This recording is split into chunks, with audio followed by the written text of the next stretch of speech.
Pessoal, é o seguinte, olha, para nós entendermos a cultura e a arte egípcia, nós temos que vinculá-las, tanto a cultura quanto a arte do Egito Antigo, às condições políticas e religiosas, não é isso? Não há aquele princípio muito do século XX, século XXI, aquele princípio de liberdade artística, quer dizer, isso era absolutamente desconhecido no Antigo Egito, tal. Quer dizer, era uma arte altamente dirigida e controlada por dois poderes fabulosos, dois poderes extraordinários. Que poderes eram esses? Primeiro, é um império autocrático. O faraó, o rei, a palavra faraó, o termo faraó, ele só aparece no século XVI, mas o rei do Egito, que era considerado um deus vivo, quer dizer, ele era mais que um representante de Deus, quer dizer, ele era muito mais que representar Deus na terra, quer dizer, ele era o próprio Deus, quer dizer, ele era filho de Sol, quer dizer, ele era filho do Ra, quer dizer, ele não representa o Deus na terra,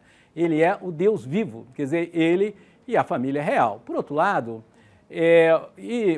além desse império, esse império teocrático, esse poder altamente centralizado, os movimentos artísticos eram controlados também pela religião, pelos princípios religiosos, tal.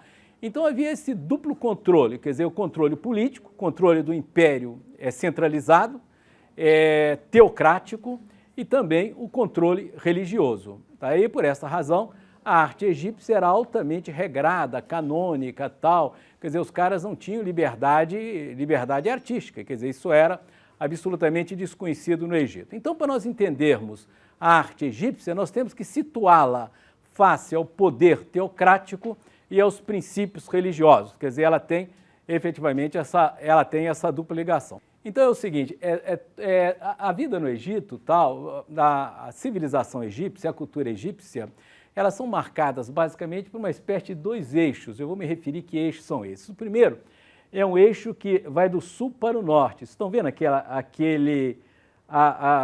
aquela superfície azul? Ali é o famoso rio, sem o qual não haveria vida no Egito, porque essa região é muito seca, etc.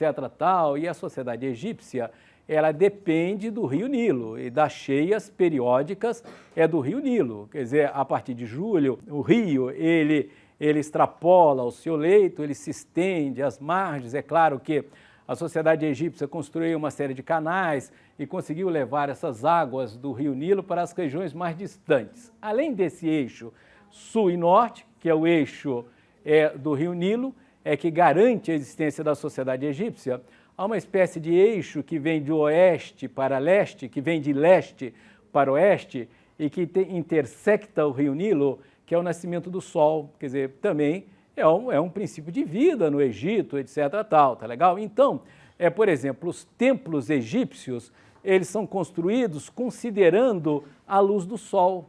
Um túmulo egípcio, ele é escavado em direção a oeste. E por que ele é escavado em direção a oeste? Porque o sol, ele se põe a oeste, e oeste é o reino dos mortos. Quando a gente sai de um túmulo, entra num grande túmulo egípcio, por exemplo, o túmulo da Nefertari, uma das esposas do Ramsés II, a gente faz movimento em direção a leste, a gente vai na origem da vida, e a origem da vida é a leste, onde o sol nasce. As esfinges, por exemplo, elas se voltam para o sol, elas celebram o nascimento do sol. Por exemplo, a flor de lótus, não sei se vocês conhecem o lótus é um lírio d'água, ele nasce no pântano, às margens do rio, etc. Porque o lótus, a flor do lótus, quando amanhece e o raio do sol toca no lótus, o lótus ele abre as pétalas, ele abre assim tal, e ele exala um perfume. Por essa razão, o lótus, a flor do lótus, o lírio d'água, é considerado sagrado, é como se ele fizesse, como se ele celebrasse o nascimento do sol, e aí há um perfume que exala justamente da flor do lótus. Por isso é que as colunas os capitéis das colunas das arquiteturas egípcias terão a forma do loto, elas serão lotiforme. Não exclusivamente, né? Também serão papiriforme, etc. tal, elas terão ali as formas vegetais. Então, quer dizer, toda a vida do Nilo, do Egito, ele é marcada por essa espécie de dois eixos, o eixo do rio e o eixo do nascimento do sol. Olha, o que ocorre é que a centralização política no Egito, a gente já falou sobre isso, ela se deu por volta de 3.200 a.C. E aí começou em 2700 o Antigo Império se estendeu até 2100, eu acho que essas datas não são assim muito relevantes, mas em 2100 aí houve uma rebelião dos nobres, os nobres no Egito eram chamados de nomarcas, eram os grandes proprietários das terras alcançadas pelas cheias do rio. Aí houve uma rebelião dos nobres, dos nomarcas, houve uma dissolução do poder central, do poder do rei, do faraó, aí houve uma centralização, aí teve início o Médio Império, e aí o Egito foi invadido pelos Hyksos. Houve uma invasão no Egito e um domínio do Egito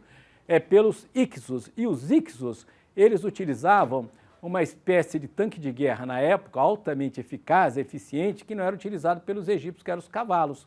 Era a célebre cavalaria Hyksos. Então, quando os Hyksos derrotaram os egípcios, aí houve uma rebelião, uma revolta.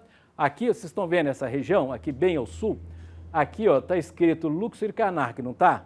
Bom, isso aqui é um complexo de templos tal, e esses templos se encontram numa cidade, a cidade situa-se justamente aqui, chamava-se cidade de Tebas. E aí os príncipes tebanos, os príncipes egípcios de Tebas, eles se rebelaram contra a dominação dos Hyksos, expulsaram os Hyksos, e aí começa o Novo Império. E o que eu vou me referir hoje é justamente ao Novo Império. A capital do Novo Império, ela vai estar aqui ao sul, olha, é a cidade de Tebas, estão vendo? Tebas, a cidade de Tebas nas duas margens do rio Nilo, tanto na margem esquerda, está aqui Tebas, quanto na margem direita. E na margem direita do rio Nilo, no Novo Império, o Novo Império começa por volta de 1580 a.C., portanto no século XVI, tá certo? E vai se estender até 1085 a.C., portanto do século XVI ao século XI. Esse é o período que eu vou me referir hoje. Do século XVI é o Novo Império, é quando os príncipes tebanos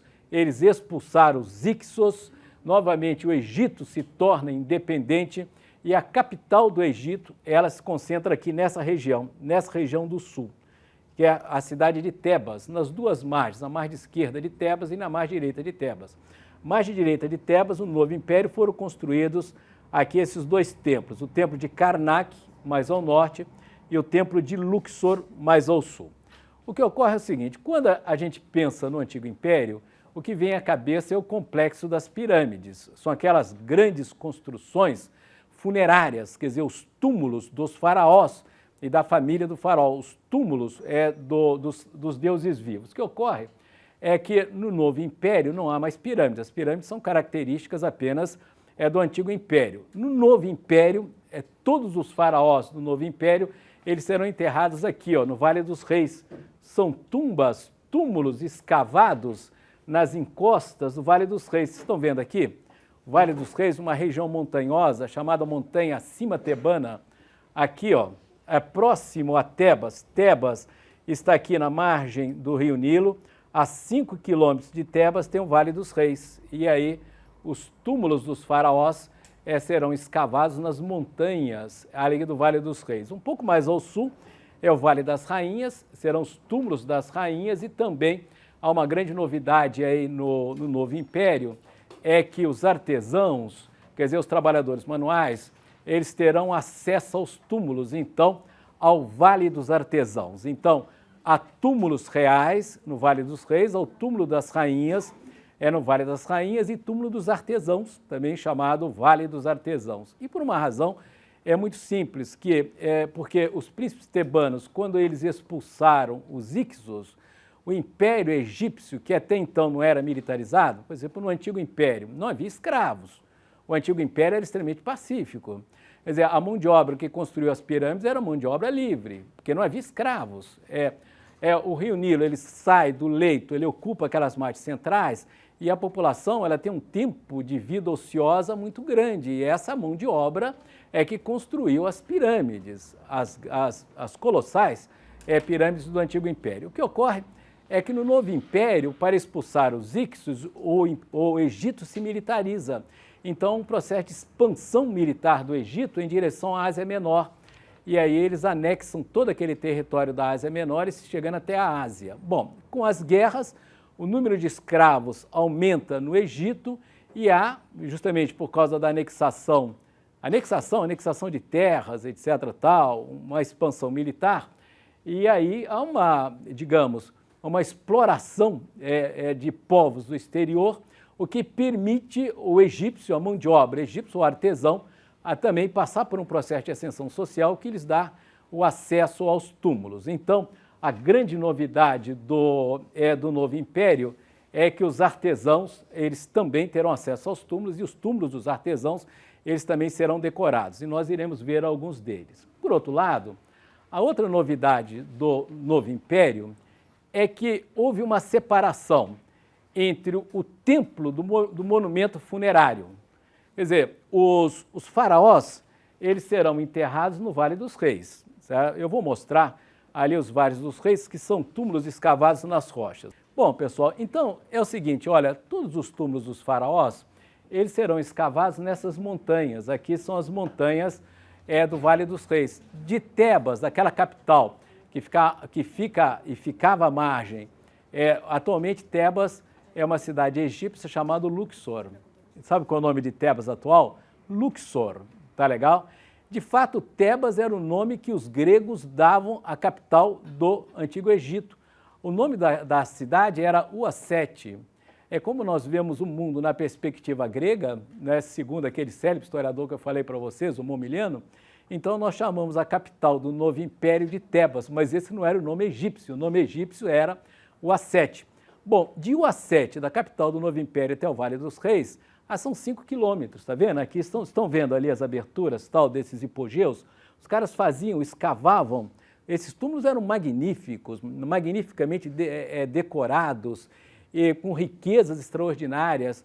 O que ocorreu é que os túmulos foram assaltados, havia ladrões de túmulos, e poucos túmulos guardaram as suas preciosidades, entre os quais o túmulo célebre, encontrado em 1922, é de um faraó menor, em todos os sentidos, tal desimportante, que é o túmulo do Tutancâmon. Mas até o túmulo do Tutancâmon, a gente não podia ter ideia das riquezas com as quais os faraós eram enterrados. Vamos voltar aqui às novidades. Olha, vamos voltar lá àquele mapa. Quais são as novidades trazidas pelo Novo Império? Então, quer dizer, a primeira é que a capital vai para o sul, vai para Uassete ou para Tebas. A segunda é que os faraós serão enterrados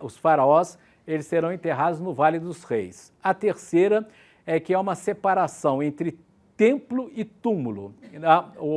Os templos, os faraós, considerados deuses vivos, eles construirão templos na superfície dedicados ao seu culto. Então, eles serão enterrados no Vale dos Reis, além da arquitetura tumular do Vale dos Reis, eles construirão túmulos dedicados a eles próprios, aos seus cultos. Por exemplo, Ramsés II, o faraó, é do século XIII, ele vai 13 a.C., não é isso? O Antigo Império, ele começa em 1580 e vai até 1085 a.C., portanto, do século XVI até o século XI a.C., tá legal? Então, esse aí é o período, porque antes de Cristo a contagem é regressiva, a gente já conversou sobre isso.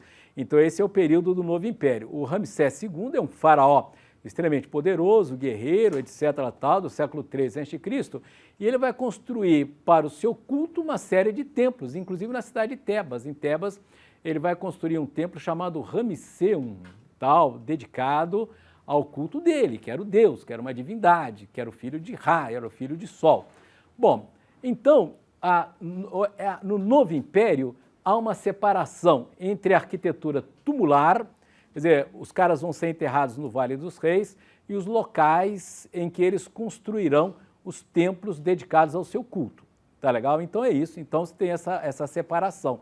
Não há mais o local da arquitetura tumular, ela vai se deslocar, e essa é uma grande novidade, do local do culto do faraó, ou do culto do Deus vivo, ou do culto das divindades egípcias. Tá certo? Então é isso daí. Por outro lado, no Antigo Império, no Novo Império, quero dizer, nesse período aí do Novo Império, houve uma grande novidade na história egípcia. O que ocorre é que essa novidade ela ficou escondida até 1912 e tal, porque é só no século XIX é que os pesquisadores, os historiadores, os arqueólogos, etc., tal, eles começaram a desconfiar que no Egito, no Novo Império, houve um faraó herege. Por que era o faraó herege? Porque esse faraó, ele aboliu o politeísmo e estabeleceu o culto ao deus Sol.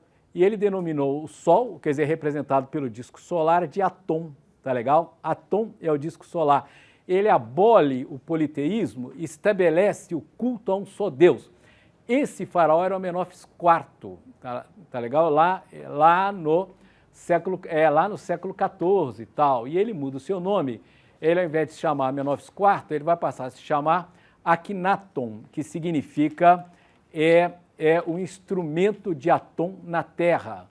E aí há uma grande revolução. Que revolução é essa? Quer dizer, o faraó, ele não é mais o Deus vivo, ele é uma espécie de representante do Deus na Terra.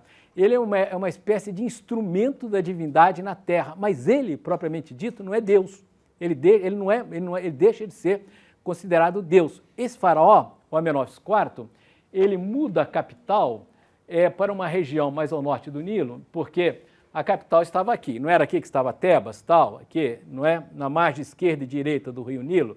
Aqui está Karnak e Luxor, que são templos dedicados ao culto do deus Amon. O que fez o Amenófis IV? Ele mudou a capital para aqui, para essa região, que se chama Tel El Amarna, é um nome árabe, porque toda a toponímia do Egito, ela é árabe, não é? Porque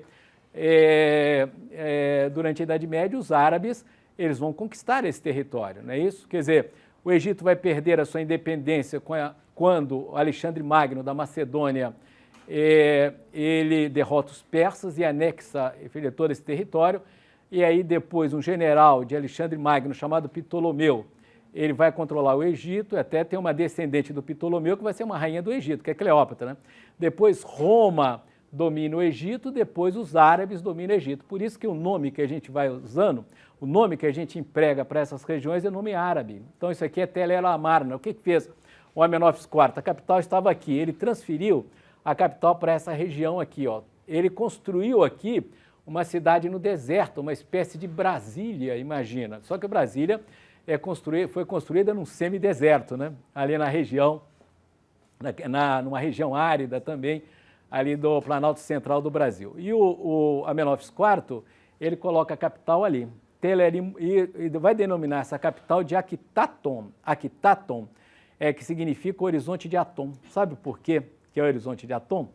Ele construiu a capital na margem direita. E aqui, ó, tem uma montanha e há uma falha nesta montanha. Então, quando o sol se põe, os raios do sol atravessam justamente aquele desfiladeiro existente aqui, iluminava o palácio do Akhenaton e o templo Atom. Atom é o disco solar, Atom é o deus sol. Por isso ele vai chamar essa capital de Akhenaton. Então, o faraó herege, aquele que aboliu o politeísmo, estabeleceu o monoteísmo no Egito, também era um faraó do Novo Império. O que ocorre é que o monoteísmo ele não vai sobreviver à morte do Amenófis IV. Quando o Akhenaton morre, não é? Ele é sucedido pelo seu filho, que é o Tutankhaton, não é? Que aí há uma rebelião dos sacerdotes ligados ao culto de Amon, aí o Tutankhaton muda de nome para Tutankhamon, aí a cidade de Akhenaton é destruída, é muita informação, não é? Esse é a capital,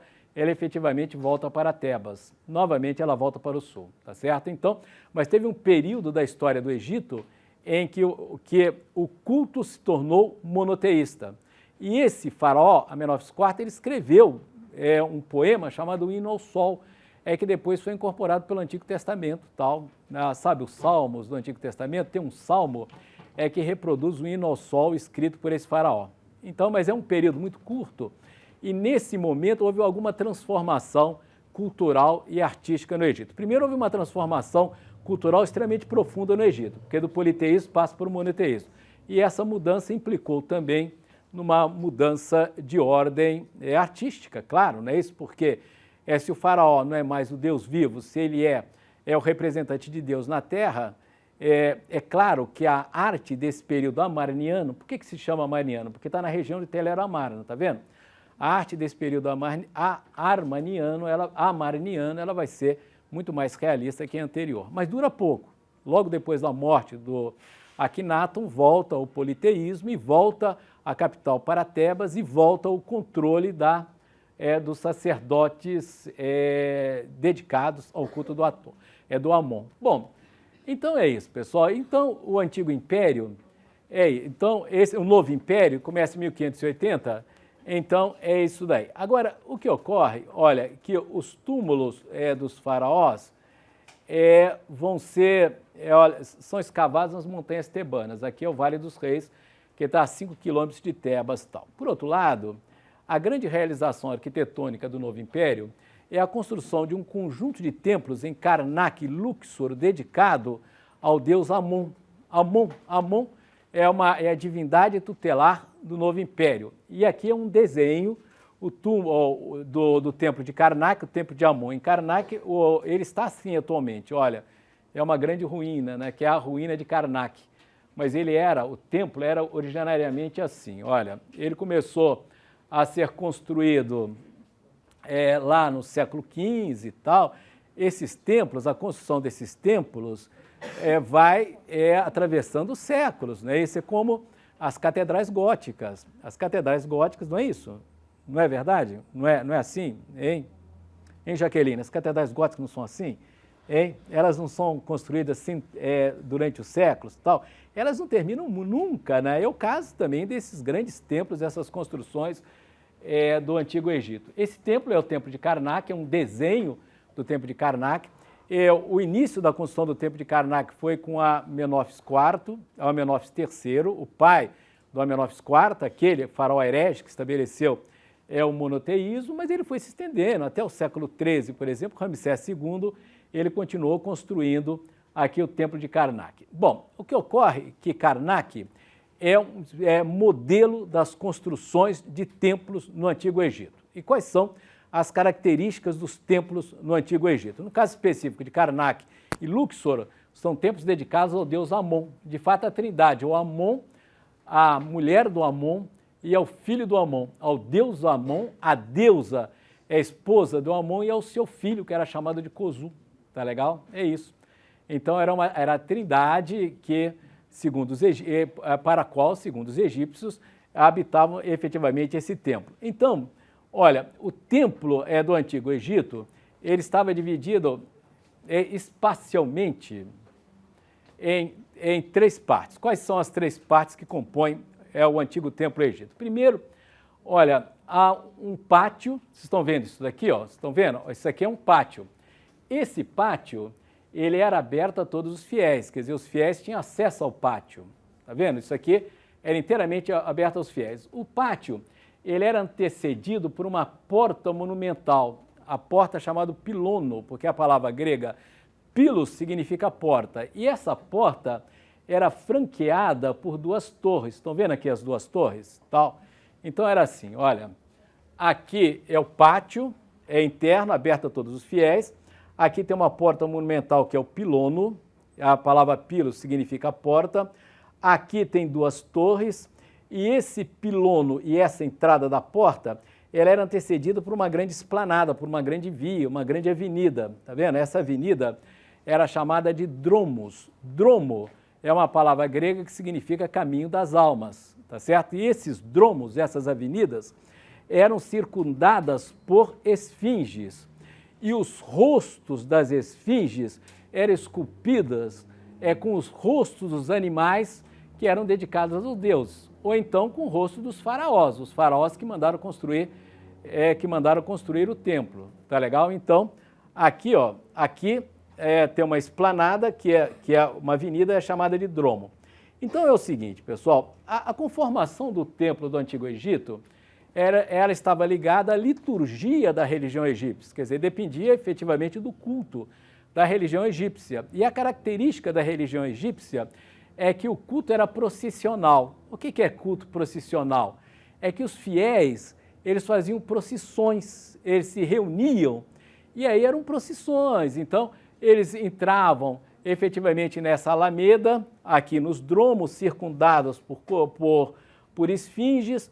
Aí depois eles ultrapassavam o pilono, essa porta monumental, aí eles entravam nesse pátio interno e é aqui que o culto era realizado. Quer dizer, o prédio se conformava à natureza do culto do Antigo Egito. Tá legal?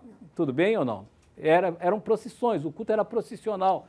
Qual é o nome que se pode dar? Eles faziam procissões, tal, era isso. Bom, o que ocorre é que, além do pátio, havia a sala hipostila. Vocês estão vendo essa superfície aqui inteiramente coberta?